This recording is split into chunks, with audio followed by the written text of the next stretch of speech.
Hi, my name is Savannah Martin, and this is my Communications 230 speech on history terminology. Totalitarianism is the government form that the leader is in total control. They control where the people live, where they work, what their occupation is, how much money they make, the car they drive, and even how many children you are allowed to have. Totalitarianism is the synonym for authoritarianism. Some examples of totalitarianism would be Hitler and Nazi Germany. He was in total control of his army and wanted to control what people look like. Stalin, like Hitler, was a totalitarianist. He took over and terrorized people until he destroyed his opponent. And you can customize and save with Liberty Mutual. Shocking, right? Totalitarianism. You keep using that word, but I don't think it means what you think it means.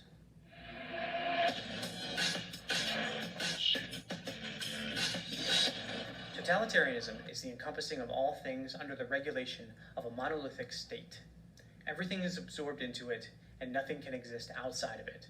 Society, culture, religion, and politics are collapsed into a single entity which takes total control of all aspects of life. Ironically, Plato's Republic gives us the first hints of what a totalitarian society might look like. He calls it a republic, but is focused on the dangers of private property and family ties, the preeminence of the common good of the city-state, and the control of the mass culture by the body politic. These are some of the hallmarks of totalitarianism. Machiavelli adds to the philosophy by showing how a ruler can utilize the inherent power of the state for his or her own purposes, especially by means of propaganda, repression, and connivery. Totalitarianism could not be fully realized until more recent times. Though Plato lays the foundation millennia ago, we don't really see it until the 20th century. And though a few examples currently remain, the overall effect of totalitarianism upon the population is usually so destructive that it collapses upon itself within a couple of generations. And to be fair to Plato, Joseph Stalin and Kim Jong-un aren't the ideal rulers that he has in mind when he writes the Republic. What Plato does conclude in much of his work is that the greatest harm to a city-state is strife generated from internal disagreement about who ought to rule, like what happens in, say, a representative republic. So, what do you think is the greatest advantage or disadvantage of totalitarianism? Let's discuss in the comments below.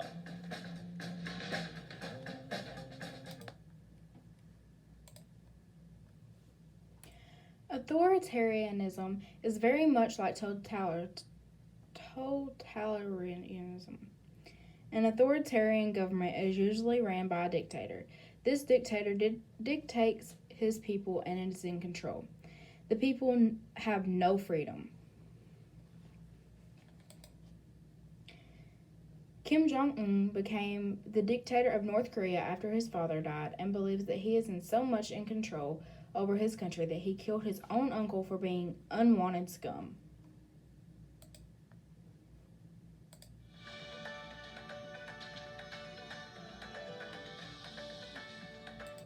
Historically speaking, the authoritarian playbook is always the same. Their ultimate goal is to consolidate power, and they always use the same time-tested techniques. First, they start by attacking the free press. This is just a way to weaken the media's ability to hold a ruler accountable. You can see this dynamic at play when Trump calls any negative coverage of his administration fake news and threatens to take away the media's credentials. Next, they will usually try to blame the country's problems on minorities or use other vulnerable populations as scapegoats. This gives the ruler a way to validate people's concerns while redirecting their anger towards a specific ethnic group. If people start protesting or revolting, they will blame the dissent on foreigners or paid protesters. This usually gives the ruler justification to use force against civilians or to strengthen internal police forces. Next, they'll try to weaken judicial checks on power. They usually do this by publicly discrediting judges or the judicial system, defunding departments that investigate internal criminal activity, and working to remove people from powerful positions that are not loyal to the regime or its ruler, which leads us to the value of loyalty. Authoritarians will always reward loyalty over competence because they fear a system that holds them to the same ethical and legal standard as everyone else. This is why you usually start to see very unqualified people running departments that they shouldn't be running. Under an authoritarian system, their loyalty is more valuable than their knowledge or skill.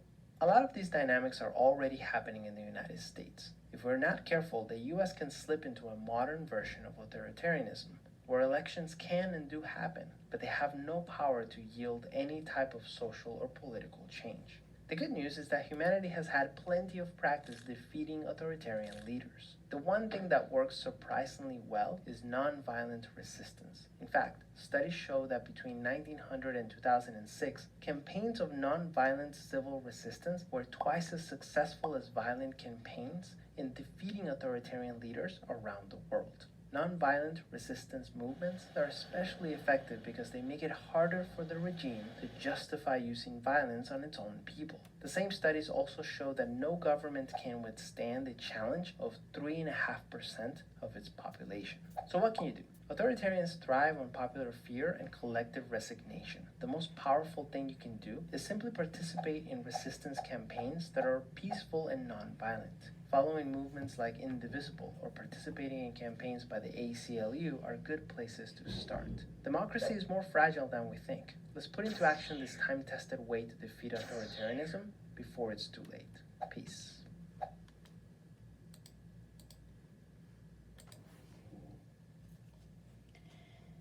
Megalomania is a disorder in which someone is very self-centered and who thinks very highly of themselves.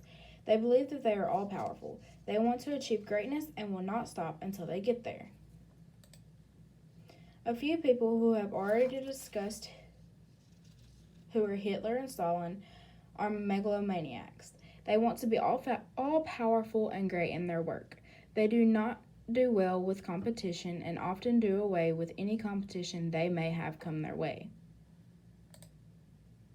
Megalomania is a psychopathological condition characterized by delusional fantasies of power, relevance, omnipotence, and by inflated self-esteem. Adolf Hitler is widely considered to have been a megalomaniac. Historically, it was used as an old...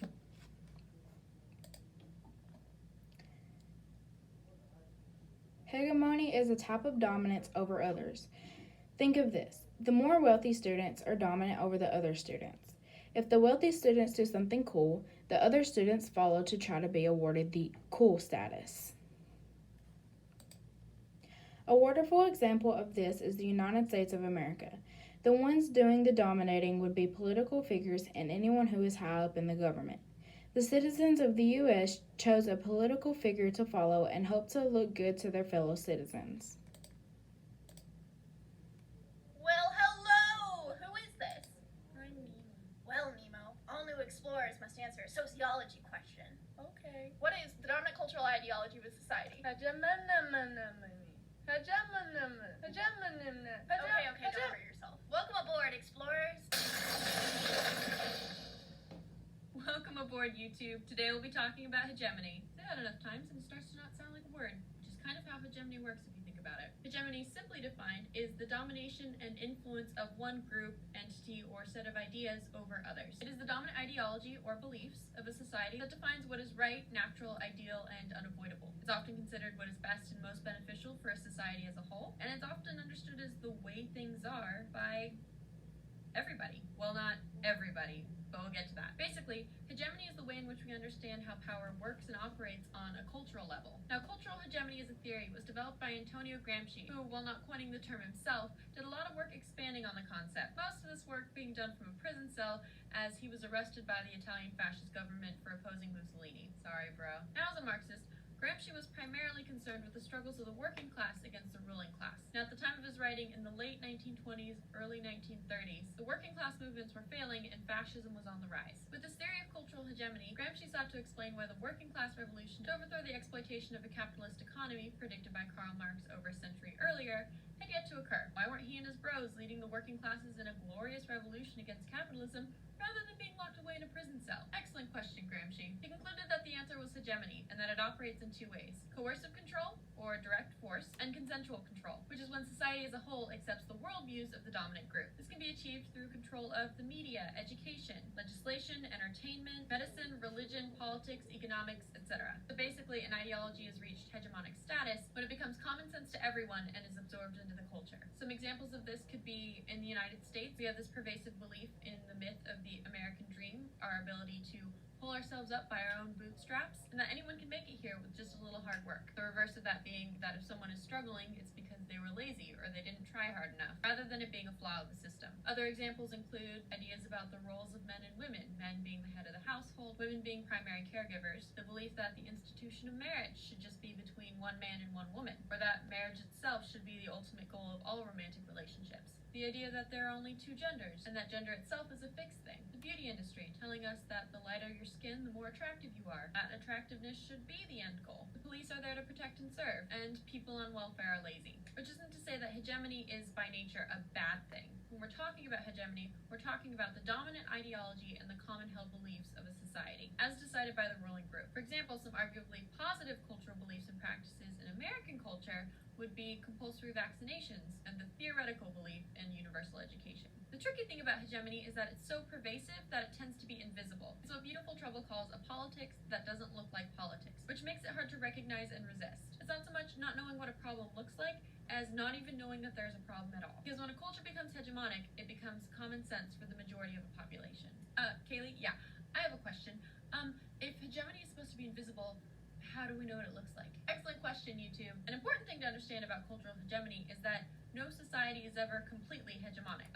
Come again? There will never be a universal consensus on beliefs, meaning that there will always exist what Gramsci terms counter-hegemonic cultures that oppose the hegemonic ideology. If it helps, think of them as the hipsters of society without the neckbeards and addiction to vinyl. And it's within these cultures that we find a potential for a shift in dominant cultural beliefs and ways in which the culture and society as a whole can be changed. Cultural hegemony is not a fixed thing. It's constantly struggling to maintain and adapt its dominance over other ideologies, entities, and groups. The dominant culture is fighting to keep its status, while counter-hegemonic cultures are fighting for their alternate worldviews to be accepted as valid. Power of hegemony, therefore, doesn't come just from above in the form of enforcement, but also from below, with the subordinate cultures spontaneously consenting to hegemonic rule because they think it will serve their best interests. In order to maintain its dominance, the hegemonic culture must therefore compromise, negotiate, and adapt in order to convince and reconvince subordinate cultures that it's within their best interests to fall in line with the current hegemonic system. So, what does that look like? Fox News. Well, subordinate cultures usually react in three ways to hegemonic ideology. The first is changing aspects about the self to conform. For example, when immigrants come to the United States and change their names to sound more American, or when people of color are required to alter their hair rather than wear it naturally because it's considered unprofessional in the workplace. The second way is conforming in some ways and rejecting in others.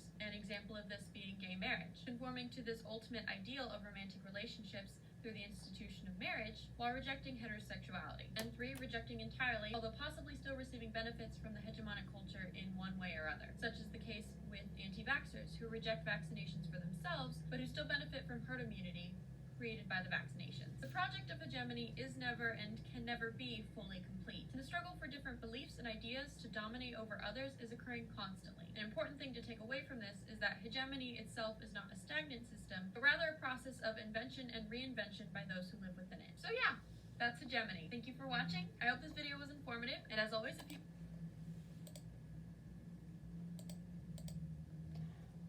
I'm Savannah Martin, and this has been your history terminology lesson for the day. Thank you.